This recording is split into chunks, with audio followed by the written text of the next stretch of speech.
ভয়াবহ দুটি ভূমিকম্পের আঘাতে টালমাটাল ভেনেজুয়েলা।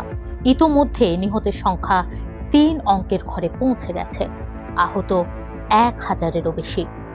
মার্কিন ভূতাত্ত্বিক জরিপ সংস্থা ইউএসজিএস জানিয়েছে নিহতের সংখ্যা আরও বাড়তে পারে। আল জাজিরার প্রতিবেদন বলছে ভূমিকম্পের পর প্রায় ১১০০ মানুষ এখনও নিখোঁজ। ধারণা করা হচ্ছে নিখোঁজের বেশিরভাগই হয়তো ভবন ধসে মারা গেছেন। আন্তর্জাতিক গণমাধ্যমগুলো বলছে ১৯০০ সালের পর এই ভূমিকম্প ভেনেজুয়েলার ইতিহাসের সবচেয়ে বিধ্বংসী। ইতোমধ্যেই দেশটিতে জরুরি অবস্থা জারি করেছেন ভারপ্রাপ্ত প্রেসিডেন্ট দেলসি রদ্রিগেজ। ভেনেজুয়েলার এই দুঃসময়ে সহায়তার হাত বাড়িয়ে দিয়েছে বিশ্বের বিভিন্ন দেশ। জাতিসংঘ বলছে এই ভেনেজুয়েলার ভূমিকম্প মোকাবেলায় সম্মিলিত প্রচেষ্টা প্রয়োজন। ভেনেজুয়েলার ভূমিকম্প নিয়ে মন্তব্য করেছেন মার্কিন প্রেসিডেন্ট ডোনাল্ড ট্রাম্প। তিনি দুর্ঘটনাটিকে বিধ্বংসী বলে আখ্যায়িত করে যে কোনো ধরনের সহায়তার প্রতিশ্রুতি দিয়েছেন। মার্কিন পররাষ্ট্রমন্ত্রী মার্কো রুবিও বলেন, এই মুহূর্তে আর্থিক সহায়তার চেয়ে উদ্ধার অভিযান বেশি জরুরি। এখন অগ্রাধিকার হলো জীবিতদের খুঁজে বের করা এবং মৃতদের মরদেহ উদ্ধার করা। ইতোমধ্যেই দেশটিতে সহায়তা শুরু করেছে যুক্তরাষ্ট্র। পাকিস্তানের প্রধানমন্ত্রী শাহবাজ শরীফ এক্সে লিখেছেন, ভেনেজুয়েলায় ভূমিকম্পে ধ্বংসযোগ্য ও প্রাণহানির ঘটনায় আমরা গভীরভাবে মর্মাহত। পাকিস্তানের জনগণের পক্ষ থেকে আমি ভেনেজুয়েলা সরকার ও জনগণের প্রতি, বিশেষ করে নিহতদের পরিবারের প্রতি আন্তরিক সমবেদনা জানাচ্ছি। আমরা আহতদের জন্য প্রার্থনা করি এবং এই কঠিন ও সংকটময় সময়ে ক্ষতিগ্রস্ত সবার পাশে আছি। ভারতের প্রধানমন্ত্রী নরেন্দ্র মোদী লিখেছেন, ভেনেজুয়েলায় ভয়াবহ ভূমিকম্পের ফলে ধ্বংসযজ্ঞে আমি গভীরভাবে মর্মাহত। ভারতের জনগণের পক্ষ থেকে আমি ভেনেজুয়েলা সরকার ও জনগণের প্রতি, বিশেষ করে যারা তাদের প্রিয়জনকে হারিয়েছেন, সেই পরিবারগুলোর প্রতি আমাদের আন্তরিক সমবেদনা জানাচ্ছি। আমরা আহতদের দ্রুত আরোগ্য কামনা করি এবং এই কঠিন সময়ে ক্ষতিগ্রস্ত সবার পাশে আছি।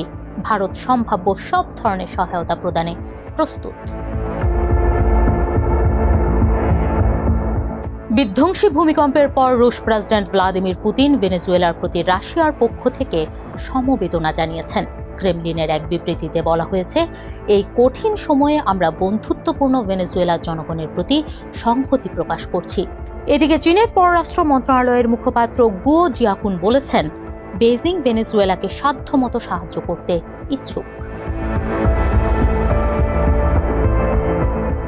ফ্রান্সের প্রেসিডেন্ট ইমানুয়েল ম্যাক্রো জানিয়েছেন, অনুসন্ধান ও উদ্ধার অভিযানে ৮৫ জন ফরাসি বিশেষজ্ঞের একটি দলকে ভেনেজুয়েলায় পাঠানো হয়েছে।